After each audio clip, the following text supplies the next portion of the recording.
Incorporamos a esta charla a la jurista, politóloga e investigadora formada en Historia Militar con la USC y el Centro Superior de Estudios de la Defensa e integrante de la Red Española de Estudios Históricos de Inteligencia, Ángela Aguayo Seoane. ¿Qué tal, Ángela? ¿Cómo estás? Bienvenida. Hola, buenas tardes, Nuria. Muchas gracias. Y además una persona que conoce muy a fondo el fenómeno de la quinta columna, especialmente en el Frente Norte. Unos grupos, Ángela, que han ido surgiendo un poco durante la guerra en aquellas zonas en las que se mantenía el poder rojo, ¿no? ¿En qué ciudades republicanas hay constancia de la existencia de estas redes? Pues estas redes, que eran grupos de desafectos que se organizaron en principio, para ayudarse entre ellos, ¿no? Ante la Uh-huh. adversidad de haber quedado atrapados, digamos, en las retaguardias republicanas. También tenían una relación directa con los grupos de conspiradores que generaron el golpe militar. Entonces, en principio, la quinta columna, que no es una, fueron muchas, lo que pasa es que siempre hablamos de ella en singular, Sí. estaban en las grandes ciudades republicanas, en Madrid principalmente, Barcelona, Valencia, en Cartagena, que fue una base naval importantísima de la República, y en varias de otras ciudades republicanas, y en especial, y aunque no se ha hablado de ellas, en el Frente Norte, en lo que fue la cornisa cantábrica, el País Vasco, Santander y Asturias, pues hasta ahora habían quedado bastante al margen de los estudios, pareciendo que no había, pero Pero bueno, sí la pues había, ¿no? sí, en la investigación que pude llevar a término en el año 22, queda acreditado que lo hubo, sí. ¿Y tenía alguna peculiaridad estas redes que formaban parte de la quinta columna en esas zonas, en las zonas del País Vasco, En el país, Asturias y Cantabria? sí. Sí, la peculiaridad que yo he encontrado, la diferencia que he encontrado con el resto de quintas columnas, deviene de la temprana caída, el temprano derrumbe de ese frente. Piensa que en el verano del año 1937 y en octubre del 37 el Frente Norte ha desaparecido por completo, ha sido tomado por las tropas nacionalistas, y entonces yo apunto la hipótesis de que no dio tiempo a que los servicios de información franquistas los llegaran a organizar de verdad y a dirigir. ¿Por qué? Pues porque los servicios de información militares de los sublevados se reestructuraron precisamente a partir de la caída del Frente Norte. Y fue en ese momento cuando el cuartel general de Franco decidió intentar organizar bajo dirección militar a estos grupos en las retaguardias republicanas y utilizar todo el potencial que tenían. Y en la zona, en el Frente Norte, Ángela, ¿en qué lugares y en qué sectores actuó la quinta columna? Pues mira, Nuria, centrándonos en Asturias, que es donde más información he podido encontrar, los quintacolumnistas que hubo, que venían relacionados con la Falange española, y militares que se sublevaron en la zona, organizaron grupos quintacolumnistas en Pola de Siero, en Mieres, en Sama, en Villaviciosa, en Cangas de Onís y en Gijón, lógicamente.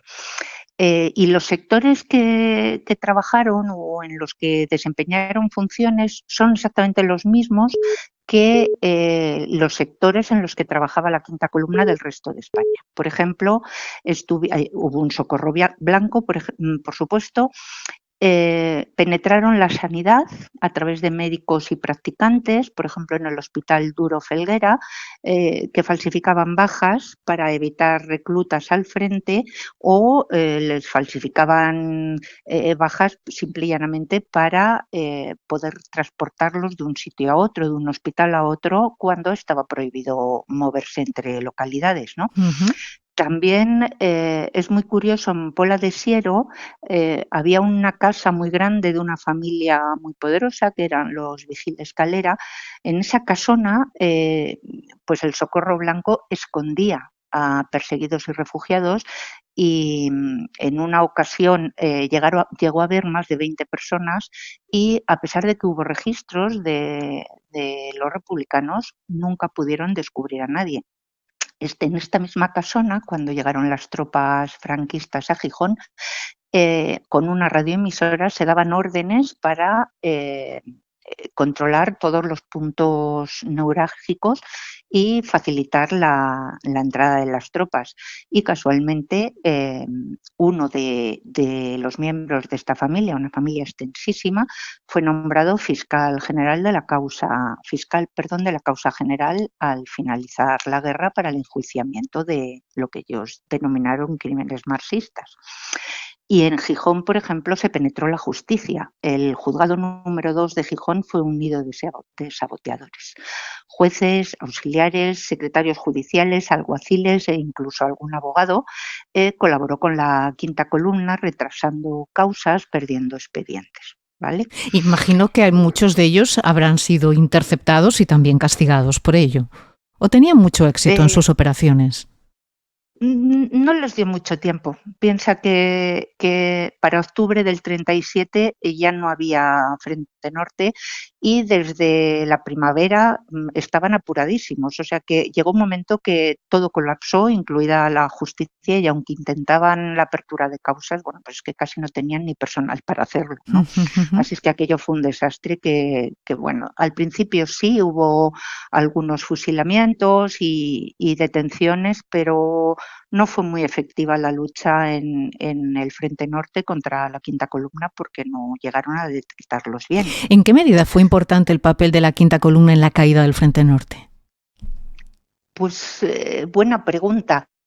Yo creo que en mucha menor medida que en el resto de España, por lo que te decía antes, ¿no? Al no haber dado tiempo a que los servicios de información franquistas les organizaran y les solicitaran la información concreta que ellos necesitaban, tuvieron menos trascendencia en la caída, aunque Bilbao, el famoso cinturón de hierro de Bilbao, pudo ser penetrado de manera sencilla por las tropas franquistas precisamente porque un miembro de la quinta columna vizcaína se evadió con los planos. Ese miembro de la quinta columna vizcaína era Goicoechea, que fue el ingeniero que diseñó el cinturón. Por lo tanto, sabía perfectamente por dónde podían penetrar con mayor facilidad las tropas y, por cierto, después fue el inventor del famoso tren Talgo.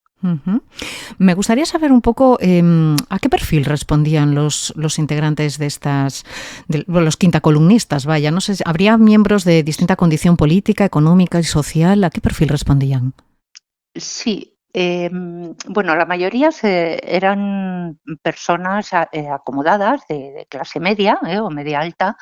Eran también profesionales liberales, militares, por supuesto, miembros y fuerzas de seguridad del Estado. Había médicos, abogados, había enfermeros. En general era gente acomodada que entendía la República o veía en la República la pérdida de su modo de vida. Y en general, y esto lo ha estudiado muy bien Carlos Píriz, tuvieron contacto con o venían de alguna forma directa o indirectamente relacionados con los núcleos de conspiradores, ¿no? Por lo tanto, había falangistas, había monárquicos, había tradicionalistas y había, por supuesto, un grupo muy importante, un componente militar. Había mucha circulación de información dentro de estos grupos y una de las señas de identidad eran los sabotajes, ¿no? Sí, bueno, en realidad los sabotajes comenzaron, ya te digo, a partir de que los cuerpos y fuerzas, perdón, a partir de que los servicios de información franquistas les organizaran, tomaran contacto con ellos, les pasaran armas, dinero, radios para poderse comunicar y les definieran los objetivos que desde Burgos creían interesantes para atacar, ¿no? Pues las redes de comunicaciones, de transporte, centros de mandos militares y demás. pero lo que definió, yo creo, a la quinta columna en general fue la red, o sea, el sistema de red social que se estableció entre ellos. eh, Diríamos que fue como una especie de mancha de aceite que se fue extendiendo, y que fue porosa, que fue penetrando en todo tipo de organismos y centros republicanos, tanto civiles como militares. Estaban infiltrados en hospitales, en colegios, en centros de mando militar, en unidades militares. No hubo ni un solo establecimiento republicano que no estuviera penetrado por ellos, incluso en los puestos de mayor responsabilidad de la República, también en la Generalitat, en el gobierno vasco y, por supuesto, en los ministerios ¿Y republicanos. cómo Yo conseguían creo que esa pasar, fue y cómo conseguían pasar desapercibidos? Pues es curioso porque, claro, no eran profesionales y muchos de ellos eran falangistas y significados y gente que sus apellidos, bueno, pues eran notoriamente derechistas, digamos. Mm. Entonces, la forma de pasar desapercibidos en muchos casos fue a través de documentación falsa. Se especializaron y en los grupos había gente con capacidad de falsificar documentación. Había peritos, había arquitectos, había fotógrafos, ¿no? Entonces falsificaban documentación. Y luego también lo que te decía, la red de redes. Unas personas llevaban a otras. Entonces, una persona con un interés determinado en un organismo contactaba con alguien que conocía a alguien que conocía a alguien y finalmente conseguían que dieran trabajo a un quinto que no conocía a nadie. Esa era la manera de trabajar, a través de enlaces. Ellos gestionaban redes de evasión y también de refugio, ¿no?, para personas perseguidas, y asistían también a los presos y a sus familias, ¿no? Sí, se organizó lo que se vino a llamar el Socorro Blanco, que eran también, pues, grupos de desafectos o de los propios quintacolumnistas especializados en ayudarse y socorrerse entre ellos, ocultándose y ayudando a las familias de perseguidos, de fusilados, de presos, para que pudieran soportar los meses en los que el cabeza de familia o no estaba o estaba preso o estaba escondido y no podía Ujú. sustentar a los demás, ¿no?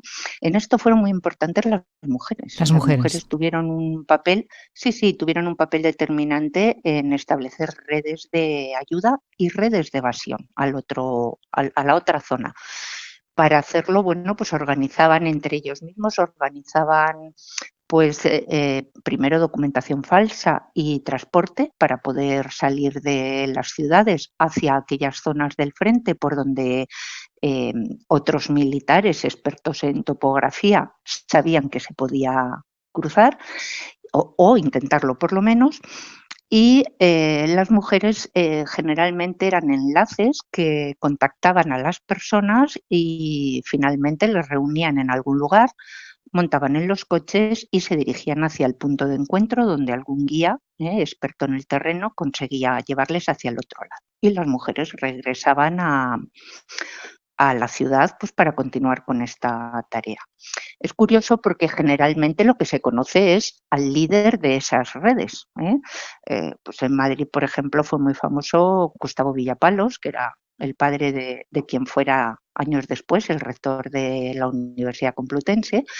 Y es verdad que Gustavo Villapalos fue líder de una red de evasión por el frente del Tajo, pero su segunda de a bordo era una mujer y de ella, Ujú. por ejemplo, pues no se sabe nada. Ángela Guayó está investigando a fondo esta cuestión, el papel de las mujeres, ¿no?, en estas redes de información. Espero que pronto tengamos resultados. Pero en lo que se refiere a las quintacolumnistas, Ángela, ¿algún nombre que debamos conocer sí o sí? Es que depende del lugar. Sí. Por ejemplo, Bueno, en tu zona de actuación, ¿no?, en la zona del Frente Norte, alguna mujer que haya sido muy importante, muy relevante, muy significativa en la acción de estos grupos. mm, no he encontrado más que 3 referencias a mujeres pero que ahora te explico un poquito quiénes fueron o qué hicieron. Pero yo creo que es que, como te decía al principio de esta charla, hay muy poco rastro documental en general de los quintacolumnistas porque no dio tiempo. Lo que nos ha permitido rastrear la quinta columna en el resto de España han sido no solo las causas judiciales a los que se les sometió durante el periodo republicano, vamos, por los mandos de la República, digamos, por la justicia republicana, sino también el sistema de recompensas que se estableció una vez que finalizó la guerra. Entonces, esa burocracia militar que nos permite reconstruir las redes en el resto de España. Sin embargo, en el Frente Norte esa documentación no existe. Ha sido una labor, digamos, como de buscar una aguja en un pajar, el ir encontrando pequeños núcleos quintacolumnistas en determinadas zonas. Yo en concreto me centré en Asturias y sí que encontré. Allí encontré 3 mujeres.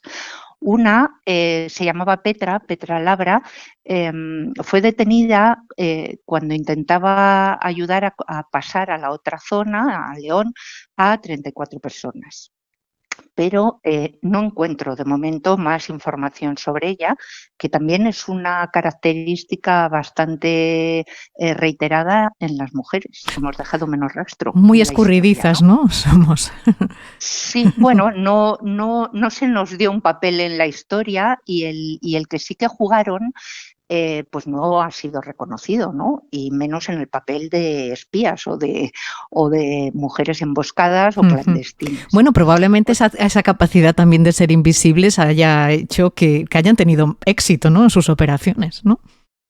Sí. En general las mujeres eran menos sospechosas para la policía y mientras registraban a los hombres o detenían a los hombres, a ellas las dejaban pasar o si las detenían, las tildaban de enajenadas mentales, a muchísimas, ¿no? Pensaban que estaban locas y o bien las soltaban o bien las ingresaban en psiquiátricos. Ojo, hubo muchas bueno, sometidas a juicio, fueron condenadas por traición y por espionaje y sufrieron penas de cárcel de menor duración que sus homónimos masculinos, pero también alguna fue fusilada, ¿eh? Sabemos de Y alguna ejecutada. sí, ejecutaron, que yo así tenga localizadas, más de 4.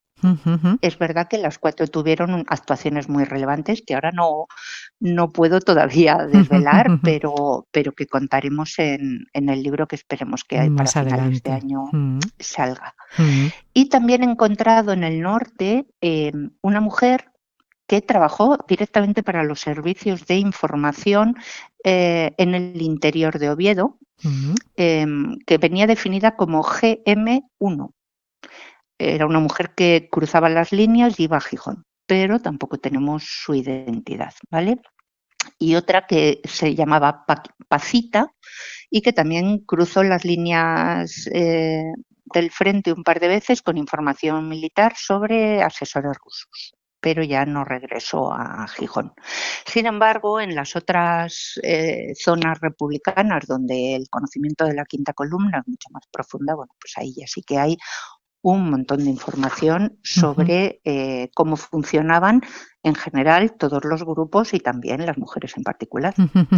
Hablando un poco de la actuación de estos grupos, ¿hay algún capítulo destacado, algún episodio significativo protagonizado por los quintacolumnistas que pudiésemos resaltar en este momento, Ángela?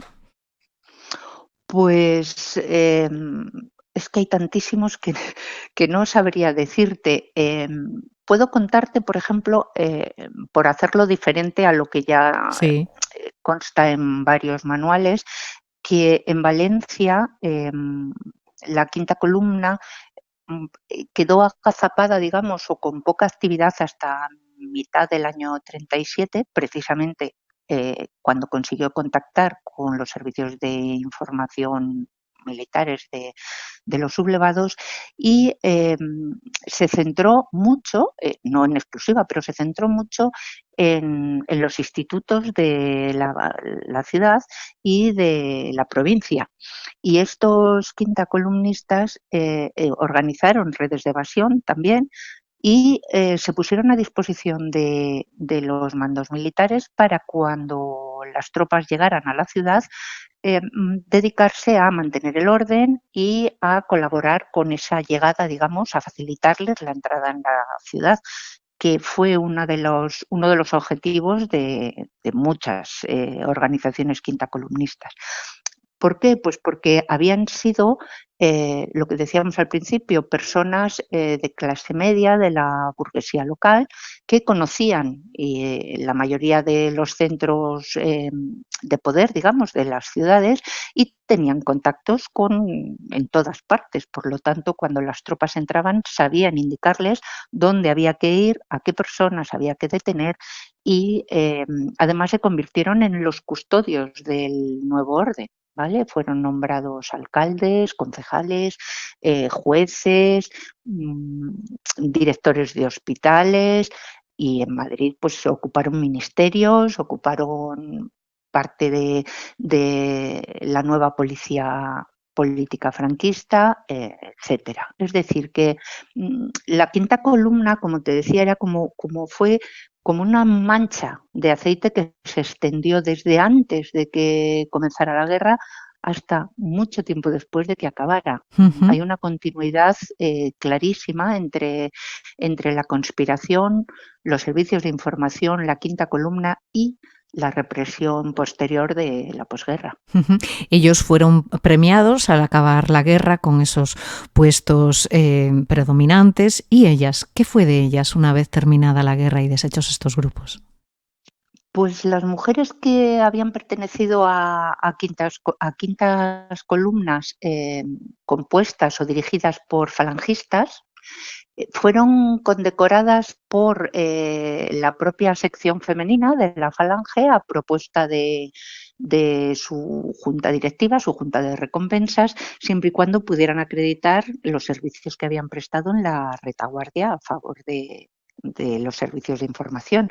Se les entregaba una condecoración que era una Y de oro, plata o roja, según los méritos que hubieran tenido.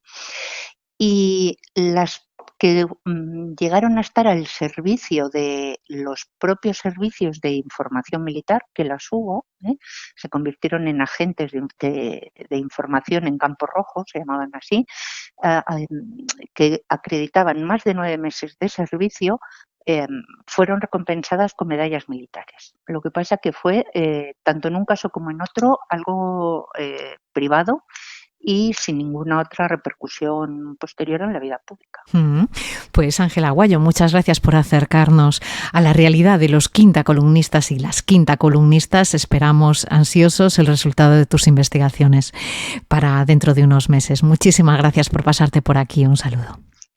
Muchas gracias a ti. Gracias. Desclasificado.